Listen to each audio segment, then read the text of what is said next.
لنا ولأرواح والدينا ووالديكم وأمواتنا وأمواتكم وأموات المسلمين والمسلمات والمؤمنين والمؤمنات والمؤمنات والشهداء والمغفرة وأن الله يغفر لهم ويرحمهم ويبذل درجاتهم في الجنة ويسكنهم الجنة بجوار النبيين والصديقين والشهداء والصالحين وعلى نية أن الله يفتح علينا وعليكم فتوح العارفين الفقهين وإياكم في الدين ويعلمنا الصبر ويهدينا إلى سواء السبيل ويجعلنا من العلماء العاملين والمبلغين المخلصين عباد الصالحين أن الله يغفر ذنوبنا ويغفر عيوبنا ويكشف قلوبنا ويقضي حاجاتنا وأن الله يجعلنا ذكرا ورحمة ورحمة وغفرا على هذه النية وعلى كل نية صالحة وعلى ما نوينا وعلى ما سلفنا الصالحون وعلى ما نوى العارضون في هذا المجلس وإلى حضرة النبي صلى الله عليه وسلم بسر الفاتحة. أعوذ بالله من الشيطان الرجيم. بسم الله الرحمن الرحيم. الحمد لله رب العالمين الرحمن الرحيم مالك يوم الدين إياك نعبد وإياك نستعين اهدنا الصراط المستقيم صراط الذين أنعمت عليهم غير المغضوب عليهم ولا الضالين. بسم الله الرحمن الرحيم. الحمد لله الذي جعل تعليمنا تعليما مباركا في طول حياتنا وجعله سببا لحسن الخاتمة في آخر عمرنا والصلاة والسلام على طه محمد سيدنا وعلى آله وصحبه وسلم kita. Allah maafkan kesalahan kita, Allah angkat derajat kita, Allah mudahkan urusan kita, Allah luaskan rezeki kita, Allah berkahi kehidupan kita, Allah jadikan keluarga kita, rumah tangga kita sakinah mawaddah warahmah, Allah jadikan anak keturunan kita anak-anak yang saleh dan salihah, dan pelaksanaan wafat kita semua dalam husnul khatimah fi khairin wa lutfin wa afiyah. Amin ya rabbal alamin. Yang kami hormati para guru, para asatidz, wabil khusus guru kita Al-Ustaz Haji Thabit Nafis. Mudah-mudahan beliau berikan banyak umur, sehat walafiat, dan para jamaah sekalian, jamaah bapak-bapak, ibu-ibu semuanya, mudah-mudahan kita senantiasa dalam rahmat Allah Subhanahu wa taala. Amin ya rabbal alamin. Tadi sudah dijelaskan oleh guru kita, ya saya tidak perlu menjelaskan ulang.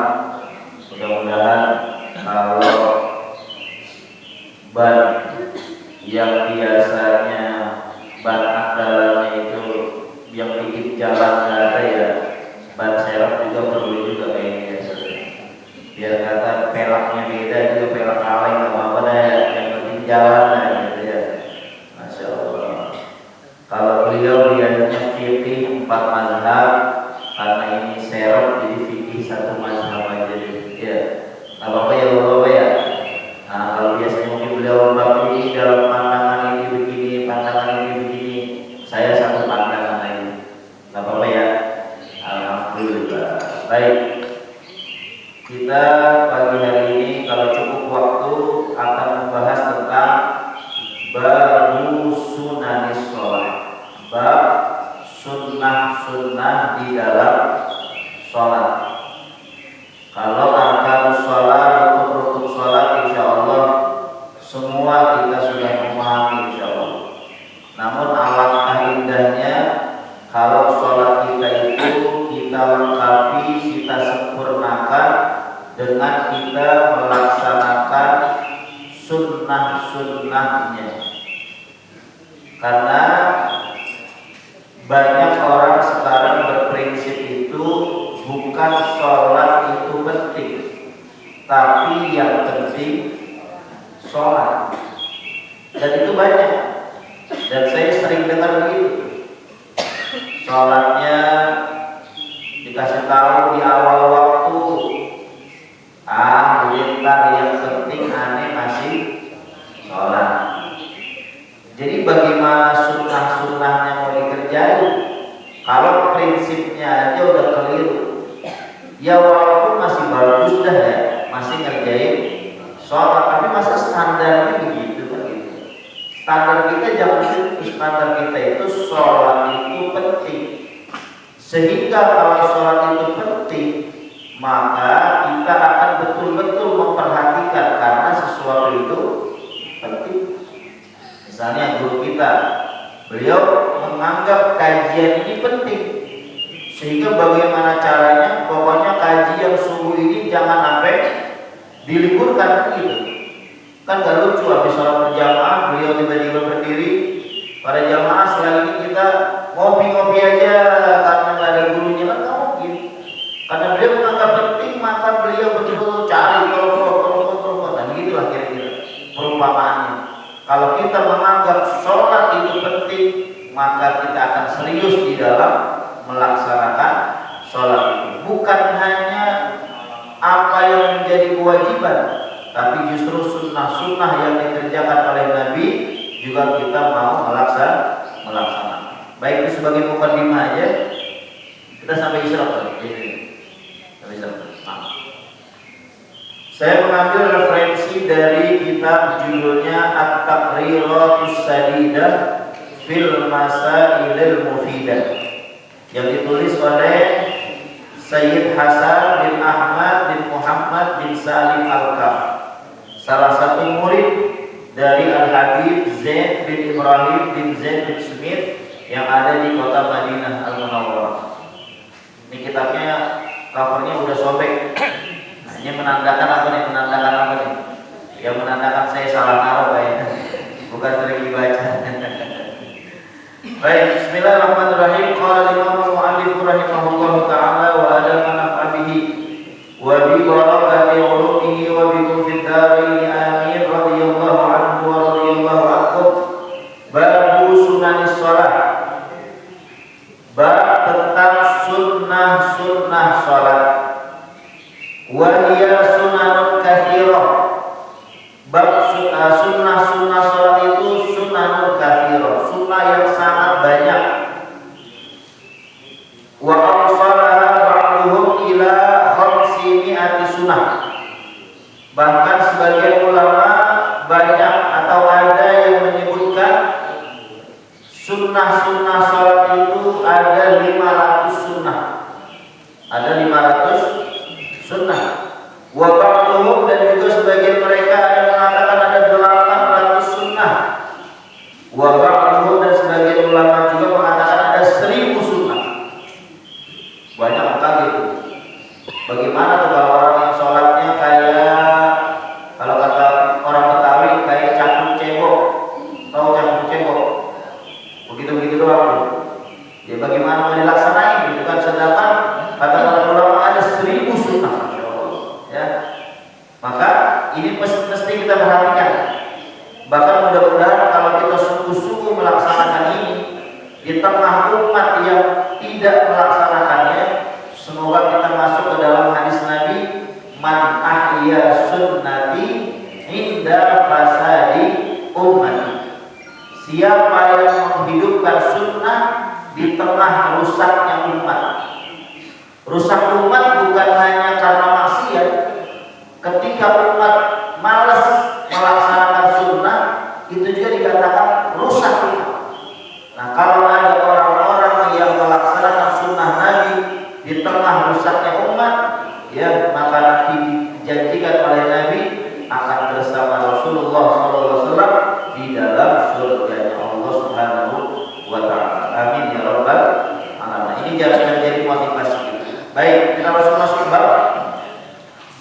Sunnah-sunnah dalam sholat itu dibagi 3 menurut pembagian waktunya. Dibagi 3 menurut pembagian waktunya. Pertama, sunnah qabla sholat. Sunnah sebelum sholat. Jadi sebelum sholat itu kita udah bisa melaksanakan sunnah-sunnahnya. Kedua, sunnahun athna as-sholat. Sunnah saat melaksanakannya. Ada sebelum sholat dan juga saat melaksanakan sholat. Yang ketiga, sunnahun ba'da sholat. Sunnah setelah sholat. Ya, jadi dibagi 3 menurut waktunya. Sunnah sebelum sholat, sunnah di tengah-tengah sholat, artinya saat sholatnya, Yang ketiga sunnah setelah sholat. Yang pertama sunnah qabla sholat, sunnah sebelum sholat. Di sini dikasih contoh dulu sebelum panjang lebar nanti kita bahas. Contohnya apa? Azan. Azan itu sunnah sebelum sholat. Kedua iqamah, apa yang sering kita singkat qomat. Aslinya iqamah. Yang ketiga misalnya siwak, menggunakan siwak. Itu salah satu contoh-contoh sebelum sholat. Nanti kita bahas secara panjang lebar. Yang kedua, sunnahun asna as-sholat, sunnah di tengah sholat atau saat sholat. Sunnah ketika sholat itu dibagi dua lagi. Ada yang namanya sunnah ab'ad, ada yang namanya sunnah hayat. Yang pertama apa? Ab'ad, yang kedua hayat. Ya. Apa itu sunnah ab'ad? Sunnah ab'ad itu gampangnya jika kita meninggalkannya sengaja atau tidak sengaja, maka disunnahkan diganti dengan sujud sahwi. Itu namanya sunnah ab'ad. Kalau sunnah hayat adalah sunnah yang jika kita meninggalkan sengaja tidak sengaja, maka tidak disunnahkan untuk diganti dengan sujud sahwi. Karena sunnah ab'ad ini sedikit, kita bahas duluan. Setuju? Pertama, at-tasyahhudul awal, yaitu tasyahud awal. Ya, duduknya, bacaannya, sholawat kepada Nabi. Ya, pokoknya kalau udah ninggalin tasyahud awal, pasti semua itu kita nggak lakukan. Ya, pasti juga nggak duduk, juga nggak baca bacaannya. Maka kalau kita tidak melaksanakan tasyahud awal, baik sengaja mau kita tinggalkan ataupun karena kita lupa sehingga kita tidak melaksanakan, maka di akhir sebelum kita salam kita ganti dengan sujud sahwi. Baik. Berarti sholat ada 4 sholat. Ya 4 sholat aja ya yang ada tasyahud awal. Ya, kecuali subuh. Kalau subuh ada tasyahud awal bingung Ustaz. Ya. Yang kedua, al-qunut, yaitu qunut. Ya, di dalam sholat subuh tentunya ya. Kalau kita meninggalkan qunut sengaja atau tidak sengaja, maka disunnahkan diganti dengan sujud sahwi. Yang ketiga, as-salatu 'alal ali fit tasyahhudil akhir, bersolawat kepada keluarga Nabi pada tasyahud akhir. Ya, kan dibaca tasyahud itu diantaranya ada bacaan sholawat. Sholawatnya itu kepada Nabi dan juga kepada keluarga Nabi. Seandainya bacanya cuma sampai Allahumma sholli ala sayyidina Muhammad, lalu wa ala alinya nggak dibaca di tasyahud akhir, maka itu juga dihukumi meninggalkan sunnah ab'ad, maka disunnahkan sujud sahwi. Jadi ada berapa tuh berarti tadi? 3 ya. Tasyahud awal, qunut, dan membaca sholawat untuk keluarga Nabi. Maka kalau itu ditinggalkan, sunnah ab'ad itu ditinggalkan, maka kita disunnahkan untuk sujud sahwi. Gimana kaifiyatnya sujud sahwi? Sujud sahwi pertama kaifiyatnya dilaksanakan betul-betul sebelum salam. Artinya bacaan tasyahud akhir kita udah beres, udah selesai, tinggal salam doang. Maka dalam bahasa fikihnya bukan qabla salam, tapi qubailas salam. Beda bahasa Arab tuh luar biasa. Kalau qabla salam berarti masih banyak tuh yang dikerjain. Tapi kalau qubailas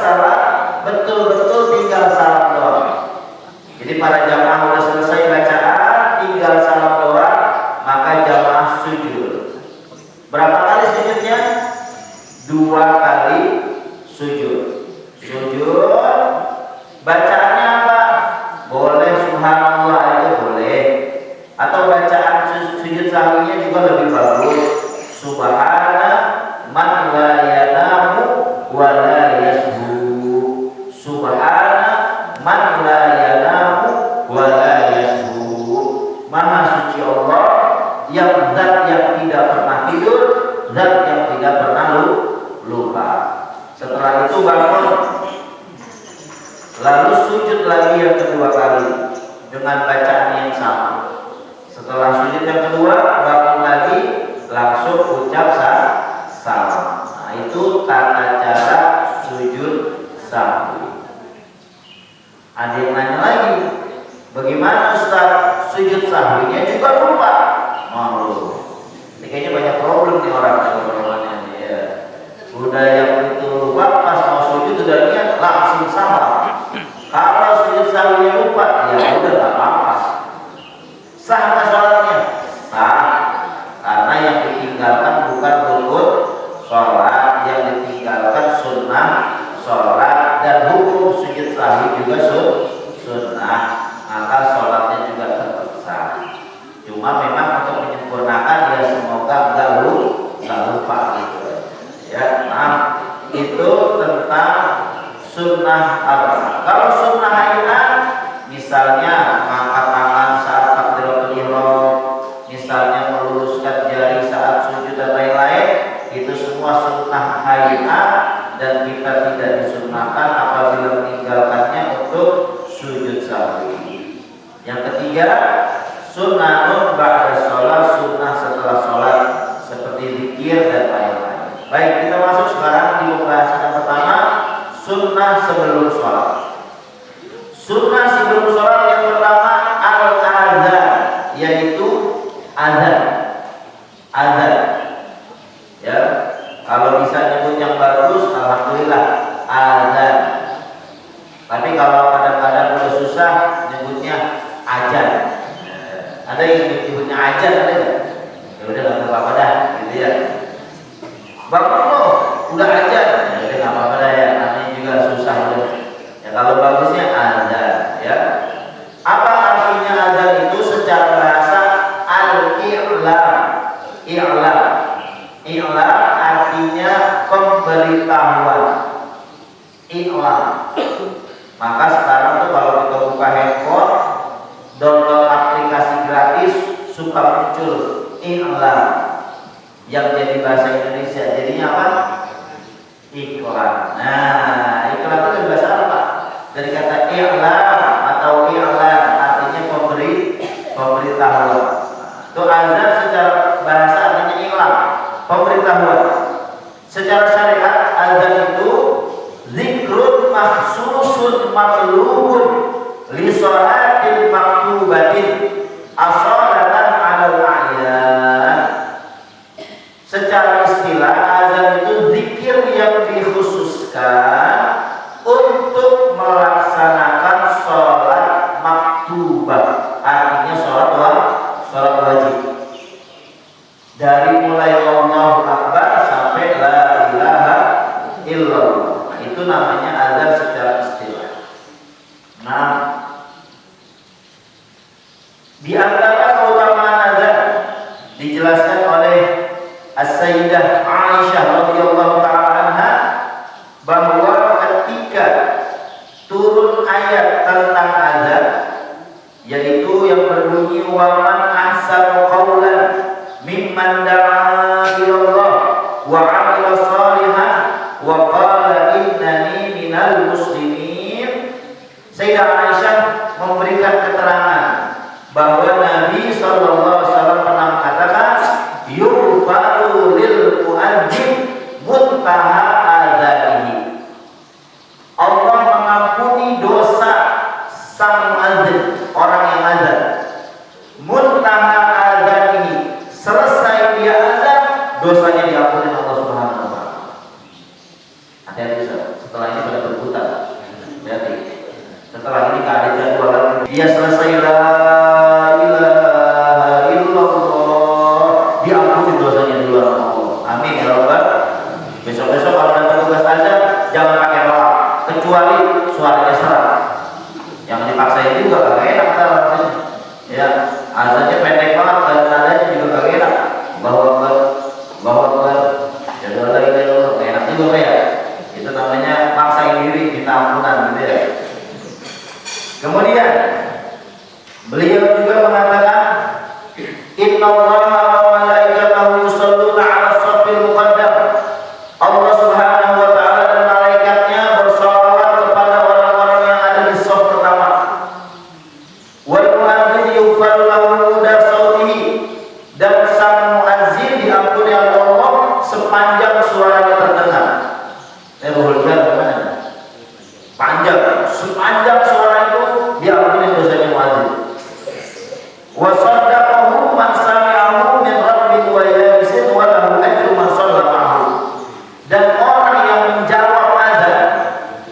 Menjawab azan artinya ketika bilang Allahu Akbar dia jawab Allahu Akbar. Menjawab panggilan azan, maka dia juga dapat pahala sebanyak orang yang sholat gara-gara azannya dia. Alhamdulillah. Yang ketiga, fadilah azan wal muadzzinun aqwalun nasi a'naqan yaumil qiyamah. Para muazzin di dunia ini nanti di yaumul qiyamah akan berbeda saat berkumpul di mahsyar. Secara tekstual di sini artinya aqwalun nas a'naqan. Lehernya mereka akan lebih panjang sedikit daripada orang-orang lain nanti di yaumul qiyamah. Siapa namanya semua? Nah, siap-siap datang. Di mahsyar kita lagi nyari-nyari Ustaz mana ini ya, karena Ustaznya juga emang kita main imam doang ya gitu ya. Pas ada yang wah Tuhan ya tadi mau azan berhul jihad. Wah ya. Secara tekstual, tapi bisa juga diartikan secara maknawi, artinya derajatnya ditinggikan oleh Allah Subhanahu wa Ta'ala. Baik, itu secara keutamaan azan. Sekarang kita bahas tentang aqsam sholawat min jihadil adzan wal iqamah. Salat apa yang disunnahkan azan dan iqamah, apa yang disunnahkan iqamah saja, atau ada nggak sholat yang tidak disunnahkan azan juga tidak disunnahkan iqamah? Nah, itu kita bahas dulu. Pertama, qismun yusannu fihi al-adzan wal iqamah. Pertama, sholat yang disunnahkan azan juga disunnahkan iqamah. Sholat apa? Al-maktubatul khams wal jumu'ah. Sholat 5 waktu dan sholat Jumat. Ya, itu disunnahkan azan dan juga disunnahkan iqamah. Mulai subuh sampai isya dan hari Jumat itu disunnahkan azan dan disunnahkan iqamah. Yang kedua, yusannu fihi iqamah dunal azan. Hanya disunnahkan iqamah saja, tidak disunnahkan azan. Salat apa? Idza jama'a bainas shalatain. Pertama, jika menjamak itu artinya mengumpulkan dua sholat. Ya, mengumpulkan dua sholat. Berarti lagi apa nih? Lagi musafir. Pada jamaah lagi musafir, ya, ke satu tempat yang jarak dan syaratnya itu sudah bisa melaksanakan jamak.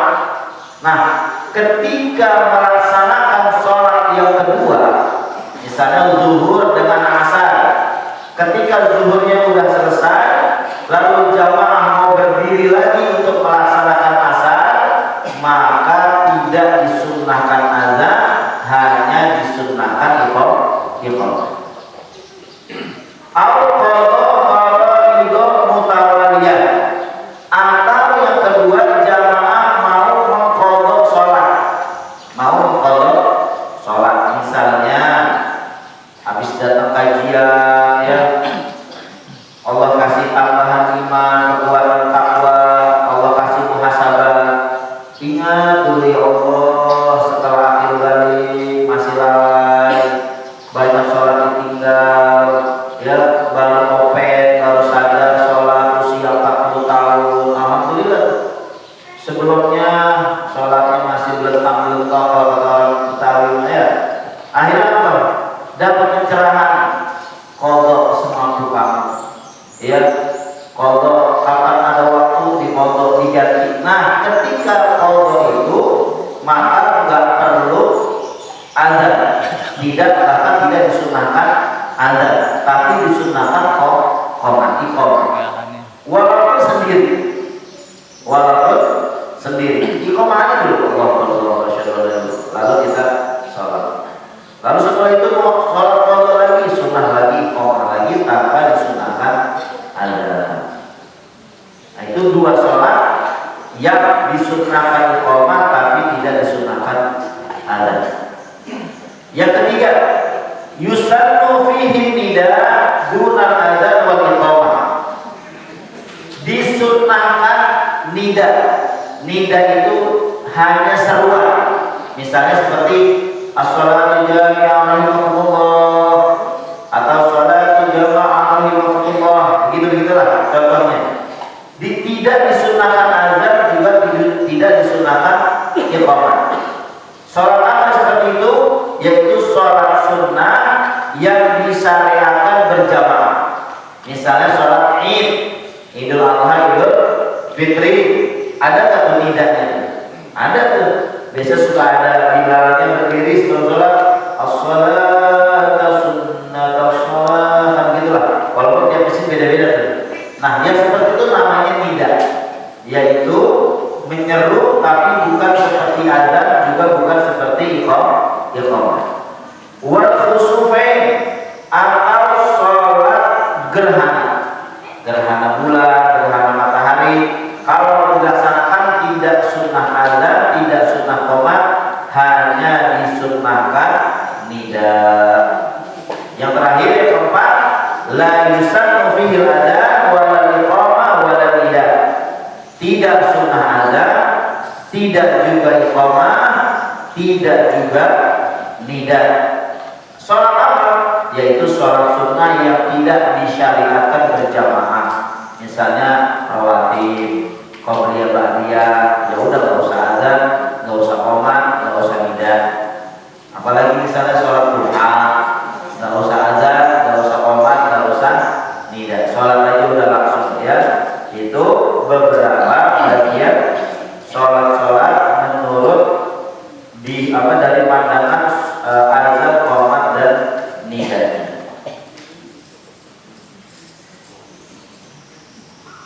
Kemudian sekarang syarat sahnya azan.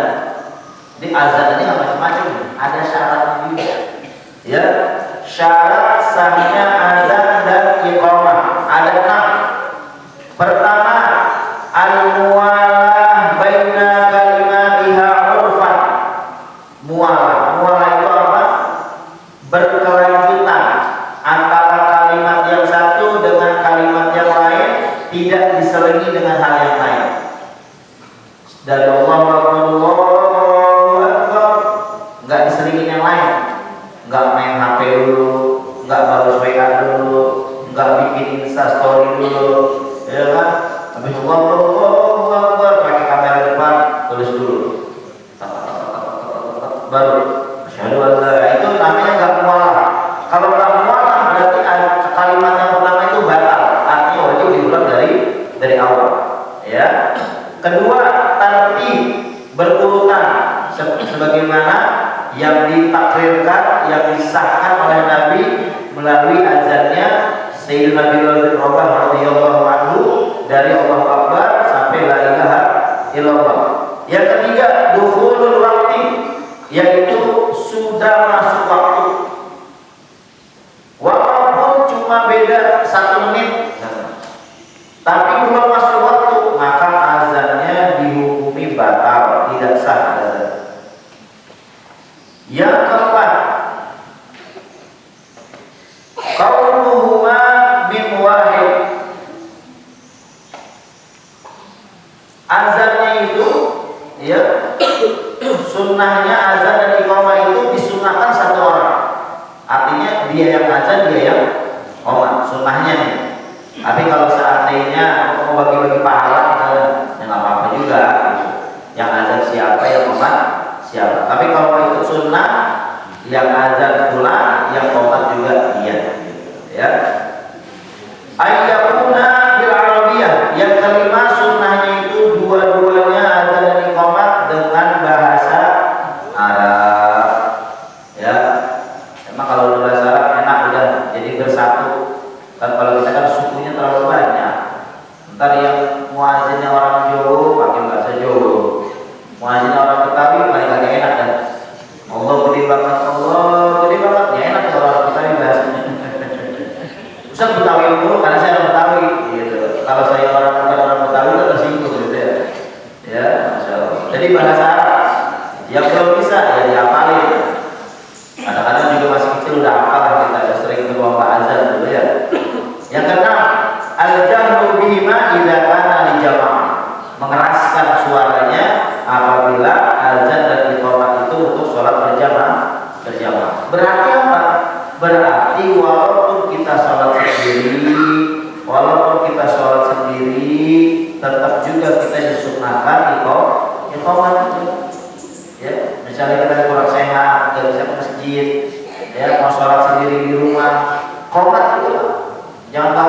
sayang, ya kita dapat pahala, komat aja loh. Tapi jangan dijalan, pelan aja, karena bukan jamaah. Nah, ini jangan salah paham. Tentang dapat ilmu, wah komah juga nih, ya. Tapi pas lagi dengar yang jahar buat jamaah, pas lagi ngantuk, akhirnya sampai rumah dapatnya cuma, oh berarti kalau sendiri komat juga, kenceng banget komatnya, ya. Apa kita pernah tetangganya, wah ada musola baru kita ya. Baik, itu 6 sunnah sahnya, syarat sahnya azan itu. Sekarang syarat-syarat muazin. Syarat-syarat muazin. Muazin ada syaratnya juga. Pertama, al-Islam, yaitu beragama Islam. Biar kata dia fasih, bagus bacaannya, bagus suaranya, panjang nafasnya. Tapi kalau bukan Islam, jangan dikasih. Yang Islam suaranya kurang bagus, nafasnya pendek, agak bisa nggak apa. Ada kafir bagus semuanya. Ente aja dah, agak bisa, ya. Suruh sahadat dulu dia. Yang kedua, at-tamyiz, yaitu udah tamyiz, walaupun belum balik. Tamyiz itu apa sih? Gampangnya begini lah. Ini warna apa nak? Merah, betul. Nah itu tamyiz sudah. Ini sebelah mana? Kanan. Ini sebelah mana? Kiri. Dan tamyiz dia berakal, walaupun dia belum balik. Nah, boleh dia untuk mengumandangkan